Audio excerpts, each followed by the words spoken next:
사울이 다메섹 도상에서 예수님을 만나서 변화된 그 과정을 설명을 해주고 있습니다. 사울이라는 청년이 기독교인들을 박해하는 데 앞장섰습니다. 스데반을 죽인 이후에 기독교인들을 잡아서 감옥에 가두는데 가장 앞장섰던 사람이 바로 사울입니다. 사울은 기독교인들을 체포하기 위해서 다메섹 도상으로 갔습니다. 왜냐하면 예루살렘에 있는 기독교인들이 다 흩어져서 피난을 갔기 때문에 피난 간 곳까지 쫓아가서 기독교인들을 잡아서 예루살렘에 끌어오고 감옥에 가두려고 했다라고 말씀을 하고 있습니다. 사울이 다메섹 도상으로 갔을 때 갑자기 하늘에서 밝은 빛이 사울을 둘러 비추었습니다. 그 빛을 보고 사울은 땅에 엎드러졌습니다. 너무 강한 빛에 압도되어서 사울이 땅에 엎드러졌습니다. 그러자 하늘에서 소리가 들립니다. 사울아 사울아 네가 어찌하여 나를 박해하느냐 라는 소리가 들렸습니다.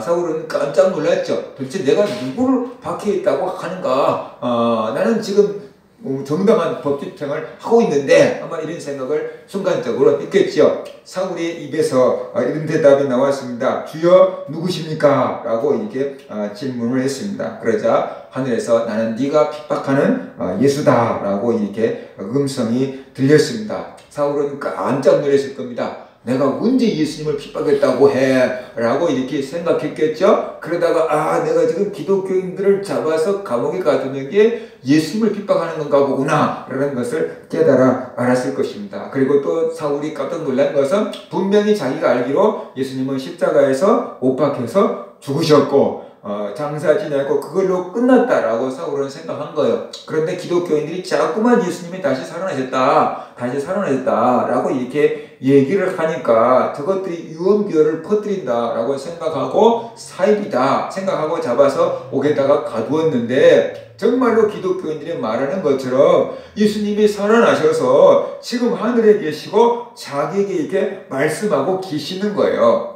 그러니까 사울의 입장에서 얼마나 충격적인 사건이고 얼마나 놀랬겠어요. 자기가 생각하기에 예수님은 돌아가셨고 이제 그걸로 끝났어야 되는데 그게 정상적인 이치인데 사람들이 자꾸만 예수님이 살아나셨다 그러니까 헛소리 한다고 저 못된 놈들 사람 미워하지 못하게 한다고 잡아서 감옥에 가두려고 하고 있는데 자기가 부활하신 예수님을 만나버린 거예요. 그러니까 지금까지 잘못됐다고 한 기독교인들이 맞았고 자기가 옳은 줄 알았는데 사울 자기가 틀렸다라는 것을 깨닫게 된 거잖아요. 그러니까 사울의 신앙에 있어서 엄청난 충격과 변화가 그 순간에 일어나게 된 거다라는 것을 우리가 알아야 됩니다.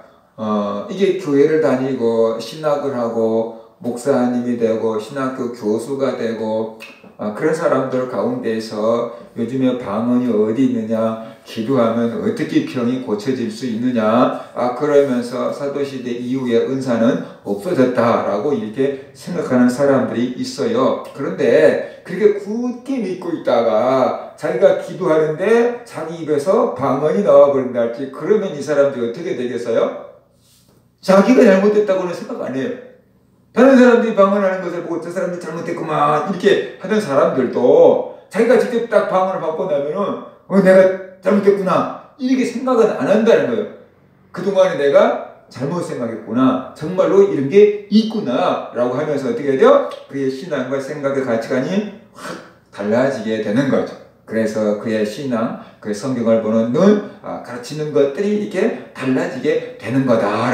하나님을 체험하지 않고 경험하지 않고 믿고 있었던 사람들이 하나님을 체험하고 경험하고 나면 하나님에 대한 이해의 폭이 더 깊어지고 넓어지게 되는 거다라는 것을 우리가 알아야만 되는 것이죠. 기독교는 하나님의 말씀을 믿고 따르는 그 말씀의 종교이기도 하지만 하나님은 지금도 여전히 살아계시기 때문에 하나님 살아계심을 체험하고 경험하는 종교이기도 하다라는 것을 우리가 알아야 되는 거죠. 어느 한쪽만을 취하고 한쪽을 버리면은 뭐라 그럴까? 균형 감각을 잃어버린 신앙이 될 수밖에 없어요. 우리가 말씀의 뿌리를 깊이 내려야 되지만 또 그 말씀 안에서 우리가 성령의 체험과 하나님에 대한 경험을 하면서 살아갈 때 그 믿음이 뭐라 그럴까요? 생명력 있는 믿음이 된다라는 것을 우리가 알아야 되는 거죠.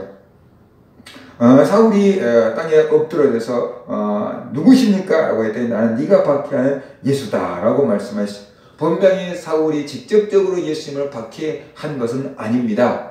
예수 믿는 사람들을 박해한 거죠. 예수님을 박해한 건 아니에요. 그런데 예수님은 나는 네가 핍박하는 예수다 라고 이렇게 말씀하고 계시는 거예요. 이게 무슨 소리겠어요? 곧 예수님은 자신과 성도들을 하나로 생각한다는 거죠. 자신과 성도들을 하나로 생각하기 때문에 성도들을 핍박하는 것이 곧 예수님을 핍박하는 것이다라는 거죠. 그래서 어린 소자에게 주의 이름으로 냉수 한 그릇 대접해도 주님께서 그 상을 잃지 않은 거고, 어린 소자에게 한 것이 곧 예수님께 한 거고, 어린 소자에게 해주지 않는 게 예수님께 하지 않는 거다라고 이렇게 말씀을 하고 계시는 거죠.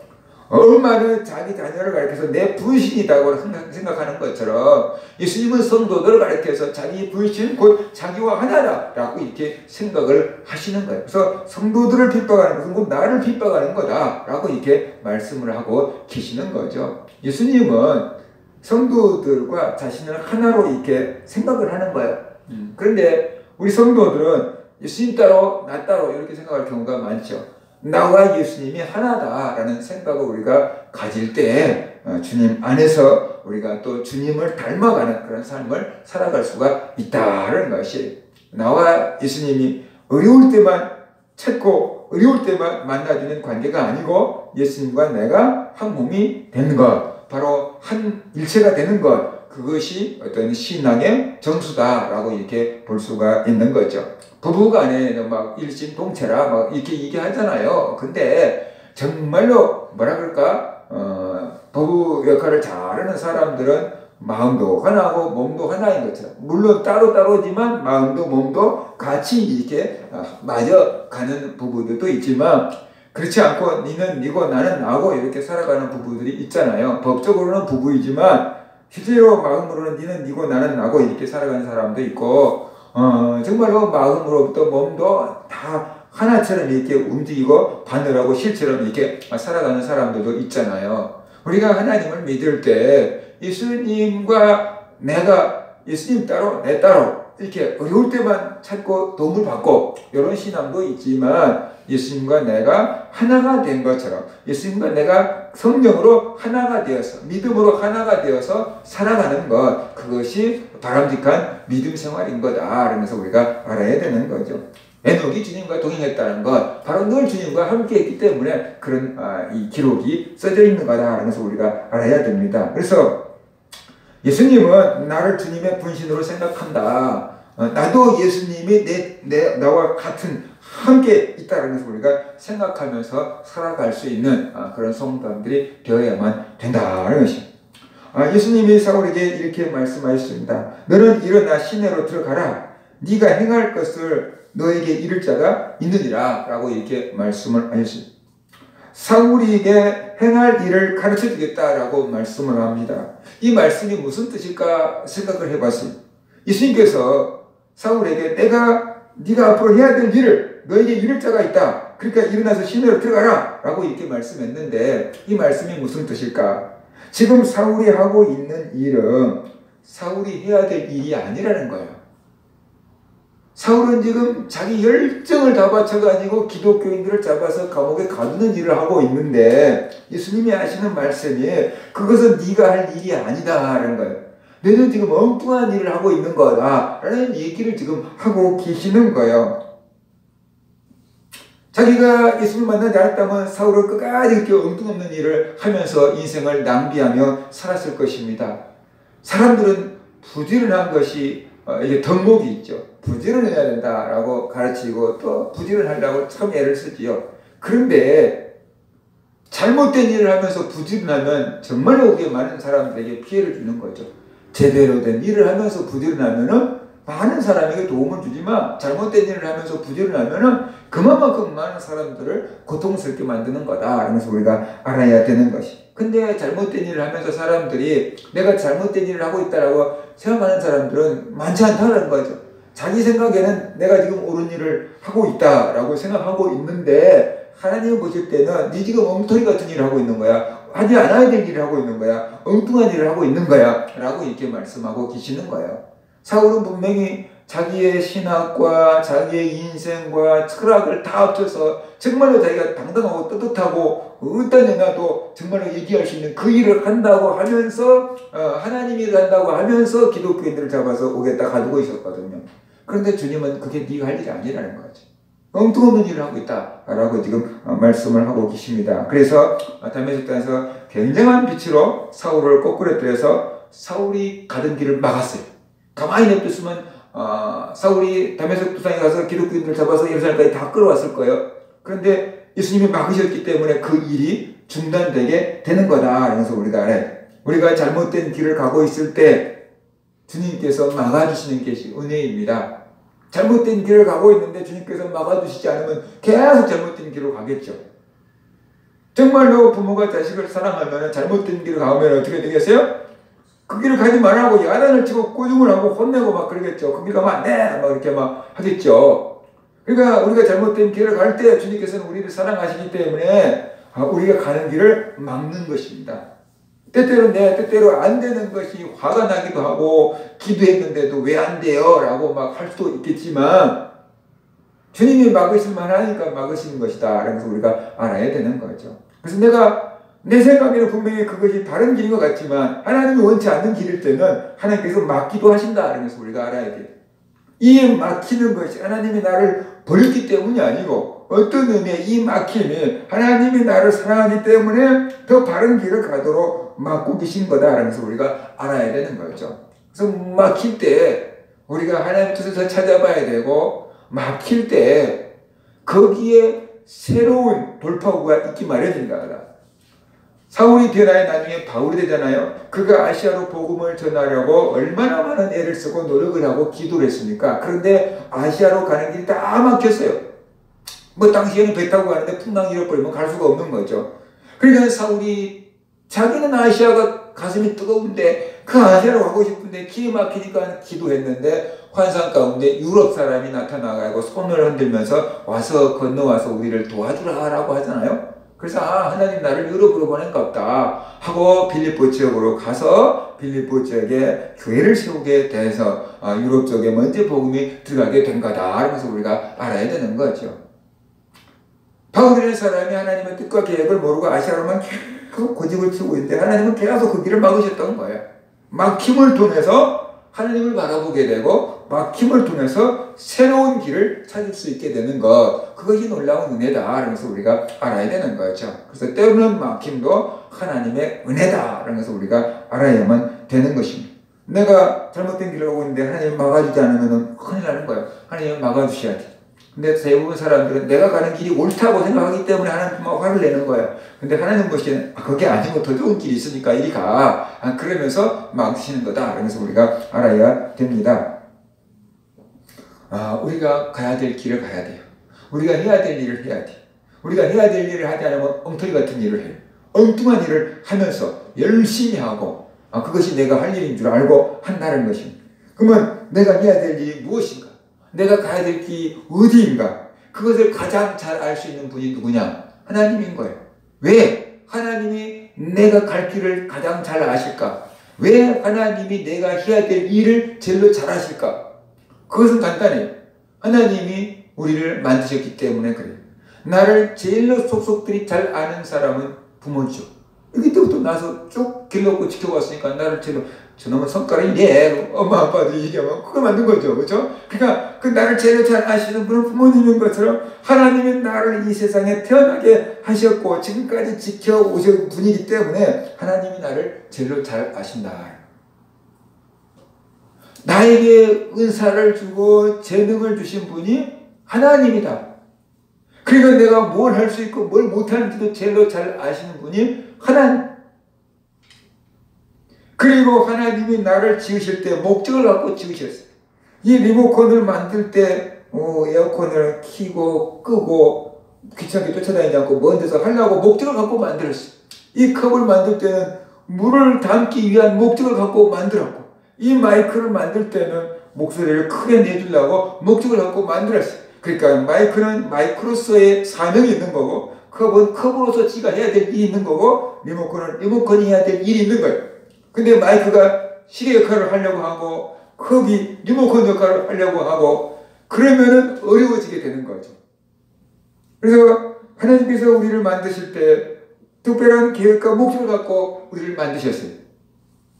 그래서 내가 해야 될 일이 무엇인지를 규정해 주신 분이 하나님이고 내가 어디로 가야 될지를 알고 계시는 분이 하나님이에요. 그래서 내 인생이 바른 길로 가기 위해서는 하나님의 뜻을 찾고 물어야 돼요.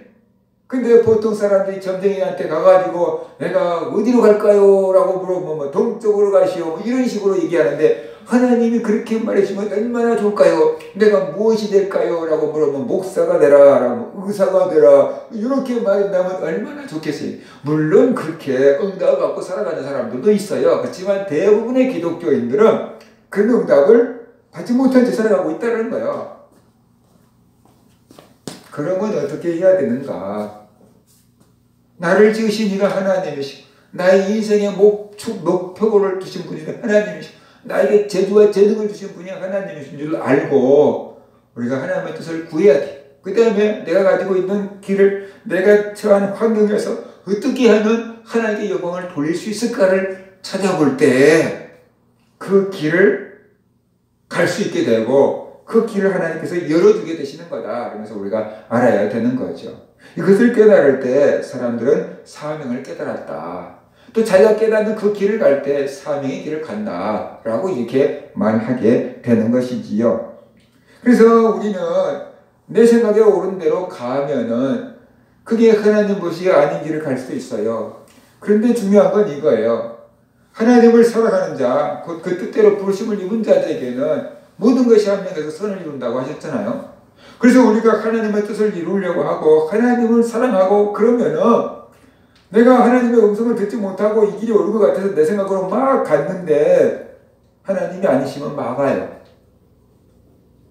그래서 하나님 원하시는 길로 갈 수 있도록 환경을 통해서 역사하신다는 거죠. 그러니까 하나님의 인도하심을 믿고 가는 거죠. 우리가 한 번도 가보지 않는 길을 내비게이션을 믿고 가는 것처럼 지도를 보고 가는 것처럼 하나님을 믿고 의지하고 가는 것, 바로 그것이 기독교인들의 삶이다. 라는 것을 우리가 알아야 됩니다. 하나님의 뜻을 모르니까 아무것도 않고 가만히 있으라는 게 아니고 길이 열리는 대로 허락이 되는 대로 가보는 거죠. 그러면 길이 열리면 가고 막히면 또 찾아보고 하나님 뜻을 찾아보고 또 길이 열린 대로 가보고 우리가 그렇게 하다가 보면은 하나님의 뜻 안에서 살아갈 수 있는 그런 사람들이 될 수 있다. 그래서 우리가 알아야 됩니다. 사울이 어떤 사람입니까? 네가 왜 나를 핍박하느냐라고 예수님 말씀하신 것처럼 예수님을 앞장서서 핍박했고 기독교인들을 앞장서서 핍박했던 악명 높은 사람이 사울이었어요. 그런데 예수님은 그 사울을 변화시키셨어요. 그리고 예수님의 일꾼으로 삼으셨어요. 아나니아가 와서 사울에게 안수하면서 그리스도의 증거하는 증인이 되라 라고 말씀했어요. 그래서 사울에게 사명을 깨닫게 해주셔서 사울은 그리스도의 증인이 되죠.